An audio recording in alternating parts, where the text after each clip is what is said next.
It's worth of every effort, every dollar we spend. Yeah, because of, you know, the quality of his work. Yeah, I'm just trying to give an analogy the best that I can, but I think the best would be the doctor, right?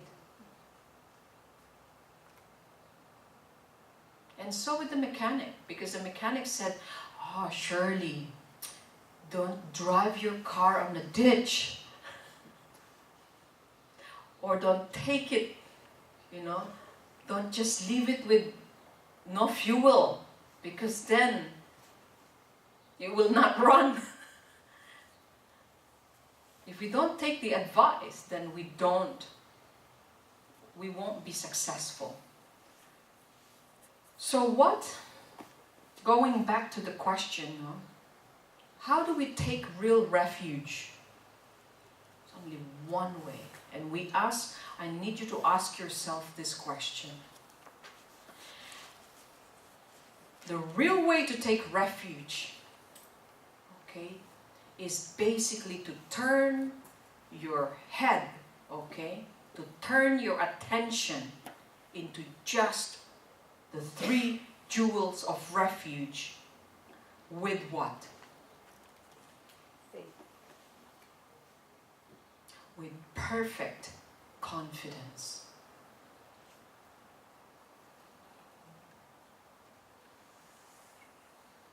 If you're doubting the 3 jewels and not even know them,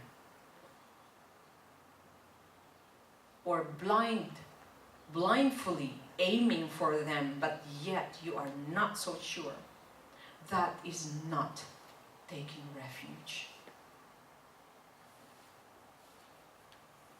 When you say, whatever will be, will be. Let the Buddha make a decision, but I'm not sure. Yeah? What kind of confidence is that? It's like guessing confidence. It's not even at all confidence. It's trying. I'll try. I'll try the Buddha, the Dharma, and the Sangha. See what happens. That is not taking refuge. Okay? It says perfect confidence that they are the only objects of refuge. Nothing, no one else. Okay?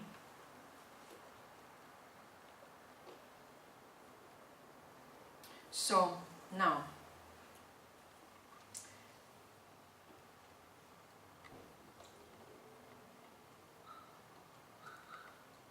this is actually very, very important subject. I met one profound master in Sarajay Monastery 2 years ago, or yeah. I was introduced to him by another teacher, and he's quite special. This Lama, Geshe Tumpi, Geshe Tumpi. And when he saw me, that was my second time. This was just last year, I think, I saw him. And each time I see him, he gives me whatever, usually photos of Buddhas, photo of His Holiness the Dalai Lama, he gives me. But this time, you know what he gave me? And he sent me some clothes as well, Dharma clothes, yeah. And then, but this time he did not give me anything. And I said, what happened? I felt demoted. And then, but no, you know what he said? He whispered to me, and he said, this is the only thing I want you to teach. And I didn't even know at that time I will ever teach. But he said it. He said, the only thing I'd like you to teach, he said, is the 3 jewels. You teach the 3 jewels. And I said, okay, Geshe-la, okay. And I said, oh, I have to start read, more about the 3 jewels. Of course, I know them, but not this specific, so that I can teach. It's enough for me to know, all right? But to teach is a different matter. And until now, which few days ago, I think of him, because he really meant that, because he whispered to me. He said, you need to teach the 3 jewels. Only that. Yeah. Because it's when one understands the 3 jewel, okay, that will lock you, guaranteed, of higher rebirth. Then if you're in higher rebirth, when you are introduced to the Buddha, Dharma and Sangha, you will always meet them. That's beautiful. Yeah. Okay. So, why? Okay. I'd like to, would you ever want to know, like, what's the reason, okay?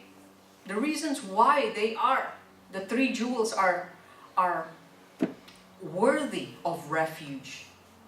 Have you ever known that? Like, why do you think the Buddha, the Dharma, and the Sangha are even worthy to be refuge? Do we know that?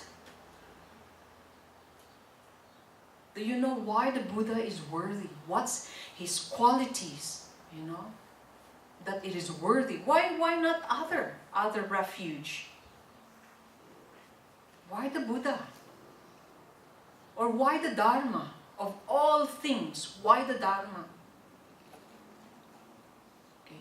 We need to know this, because the more you really know it, you can no longer, you don't even want to blink when you see a statue of the Buddha. Because every time you look at it, that image is worth of a gaze. Because you accumulate merit and the conviction, your faith to the practice and to the path becomes very strong. Even though there's a storm in your life, you will never be derailed. Because of this knowing and understanding why they are so worth it to take refuge. Okay? So, there are 4 reasons why they are worth of taking refuge. 1 is because, for example, the Buddha, has mastered himself and attained, the sublime state of fearlessness.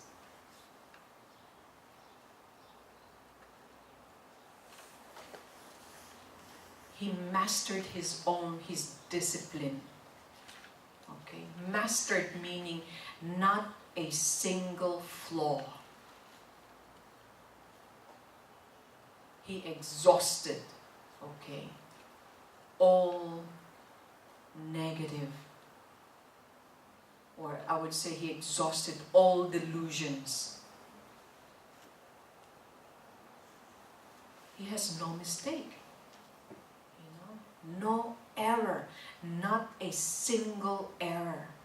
Perfect, they call it perfect. The sublime state of fearlessness. Because if he has not attained this, how can he protect us? Right? The second is, he is always skilled in the means of training disciples. And this is the quality of the Buddha you're talking about, yeah, and including, you know, the Dharma and the Sangha. But mostly this is the Buddha's worthy, no, to take refuge to. Because if he is not skillful, how can he fulfill our needs?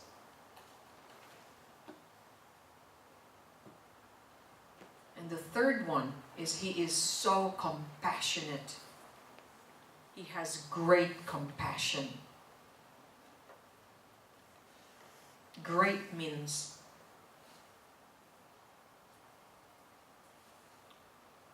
greater than profound.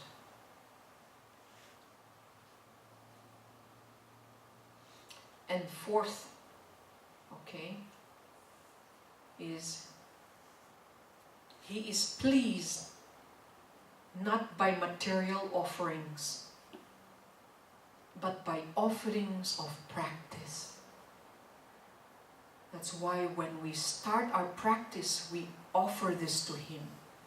You see, we take refuge that you are doing this in offering for him. We offer him what? Our mindfulness, okay, our meditative concentration. You know, we offer all that because of these practices. See, he is only interested in that. He is not interested of material things, but your genuine, okay, sincerity to practice.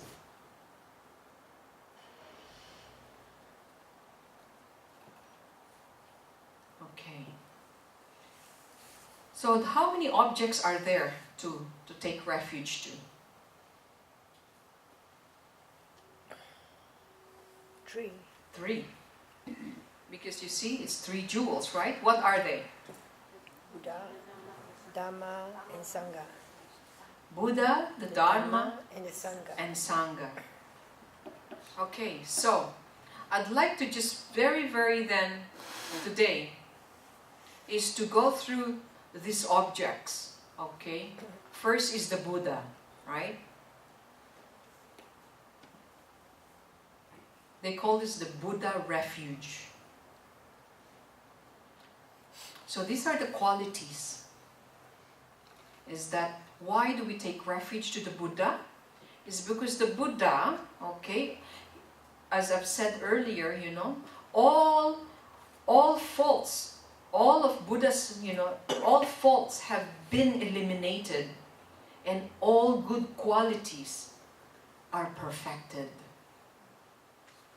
So basically he perfected the good qualities of all good qualities.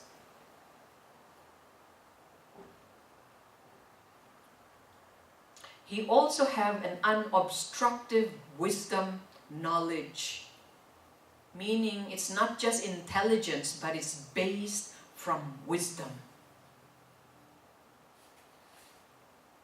Okay, seeing things as they are. And also an impartial compassion. What does impartial means? Unbiased. Not biased. Meaning he just love everyone equally. Okay?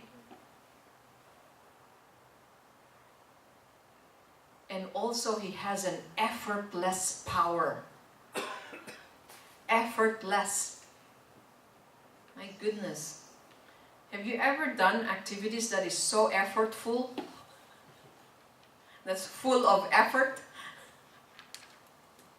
That is so exhausting, right? You put all your effort and you look so tired, you know? But the Buddha's power is he never gets tired. You know, he gives everything. It's like, wow, 24/7. And also, he is only concerned, okay? Meaning concerned only to benefit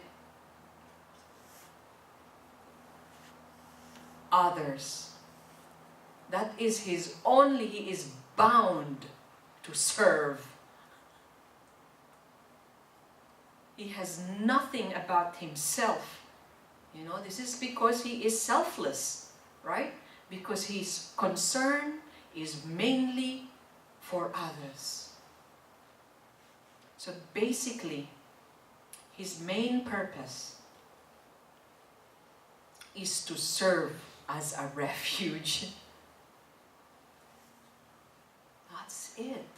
His purpose is to, you know, when you wish to protect someone, is then, I am a protector. That's my job, is to protect you. That's it, nothing else. So then he is worthy of every refuge. Yeah. That's the quality of the Buddha. It is not like, well, son, if you don't do that, I will not give you blessing. The Buddha always helps, even if you don't look at him.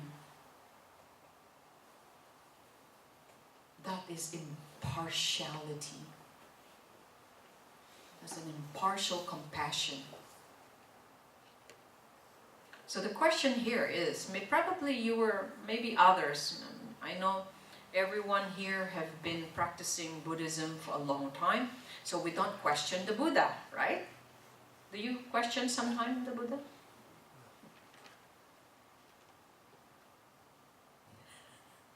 Yes. Yeah.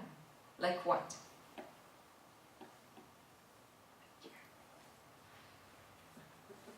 What's your question to the Buddha?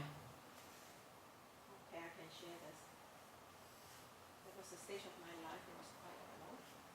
Things happened in the family. Yeah. So I've been a good Buddhist, and so why is this happening to me? Keep questioning why. Maybe I was angry at that time. To the point of, I didn't want to come to the temple. Yeah, you're upset. You're gonna sue the Buddha.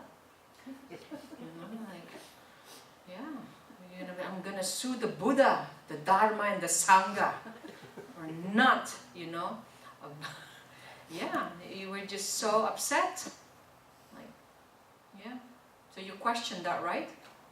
Yeah. So the Buddha actually answered this. Well, you probably have heard it already, okay? So, if Buddha really loves us, you know, one would ask, why can't he just liberate all of us, you know, in one go? You ever asked that? If Buddha really is so compassionate, why? Why he left me out? You know? This is a great question. Because we have to eliminate our own karma. Good plan. That's true, but that's a question, okay? If the Buddha really, you know, care for us and loves us and, you know, why can't he just liberate us completely? I mean, in one go, you know? There isn't. Why? Yeah?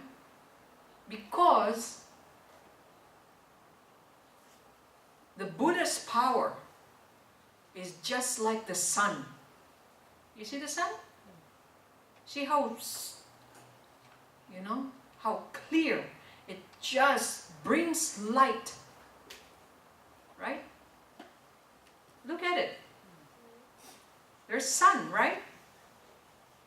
But the sun, okay, shines, it shines everywhere, right? When the sun is out, it shines everywhere. But what happens is, there are only some areas that the sun is allowed. Like, look, we closed the window, so we didn't get the sun. And so we closed our door, we didn't get the sun. There is a sun. There is all these blessings. But what happened is, we are not ready. That our doors are not open, or our windows are shut. So we cannot receive it. Meaning, yeah, it cannot come, right? Because this closedness is in our mind and it's not open, it's not ready, or we don't want it. You see? The Buddha still respects your, you call it, your state of mind. The sun is there, the blessings is here. Look, it's the same thing, you know. There are Dharma teachings happening in certain places, right? There are many people, but only few come.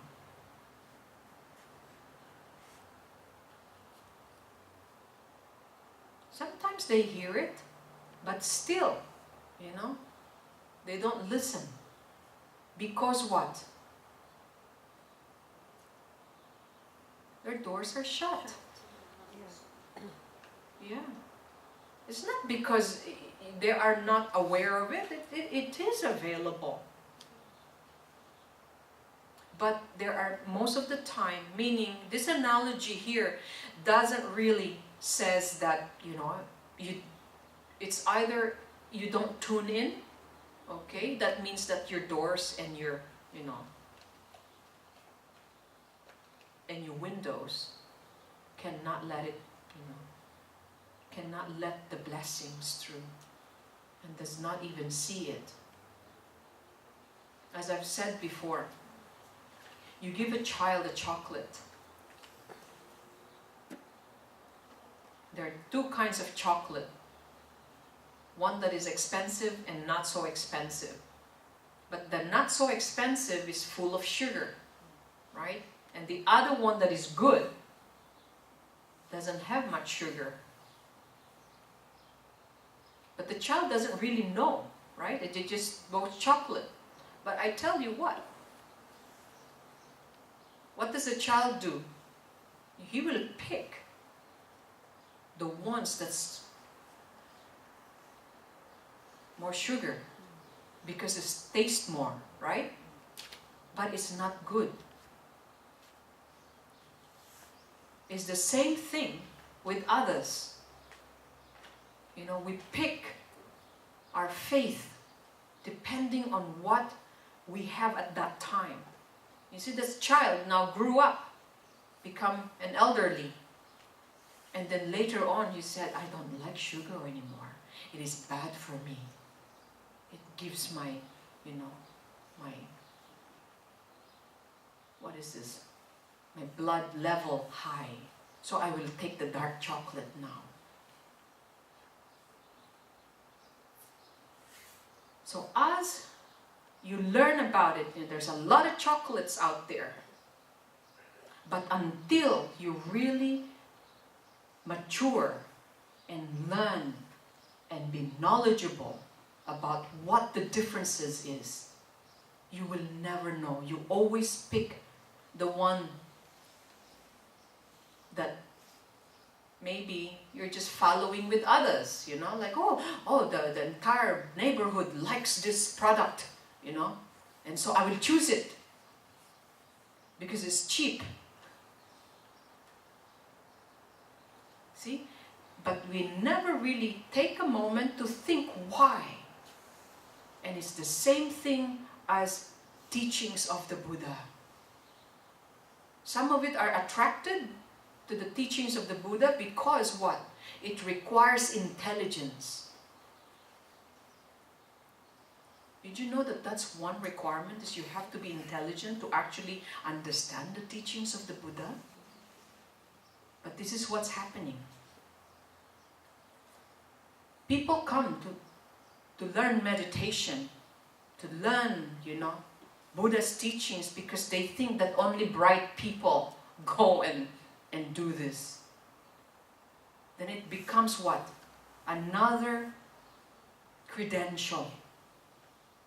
But the truth is not understanding.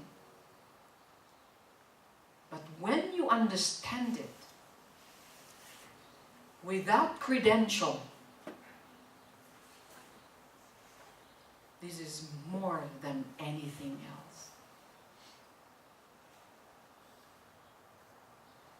So,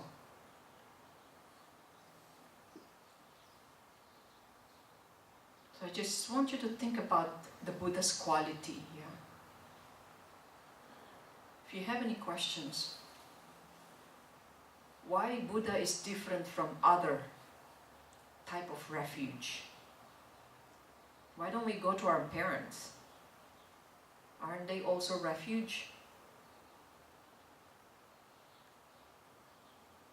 But would our parent actually say, I promise you, you will not go to lower realm?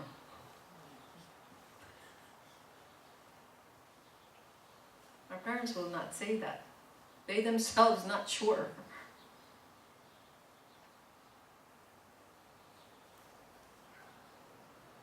Yeah, that's just an example. Why do you not go to you take refuge to someone or an object? So, if you take refuge to the Buddha statue, is this the one? Yeah? So basically, it has nothing to do with the statue. This just symbolizes, the Buddha. But the quality really of the Buddha is beyond the statue. You see? It's like someone going, to the statue, but sometimes wondering if this man or this lady really is taking refuge to the statue or to the, Do you sometimes, yeah? So that's why when you look at the Buddha, you don't really need to do all the mechanics of, actually even too much. A certain bow, a certain close of the eyes. That because you look at the Buddha's quality, yeah? And through the statue, alright? It actually reminds you of their qualities. Remember, the Buddha has what? 120 marks of a Buddha. Do you know one?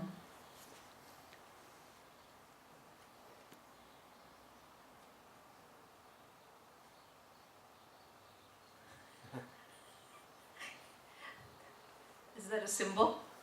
Yeah, the Buddha symbol up there. Yeah. I'm sure the Buddha did not have a tattoo. Okay? No, that's not that is not like a mark of a Buddha. The marks of a Buddha, for example, his color, is bright as the sun, yellow. Okay, that's why all of Buddha like gold. Yeah.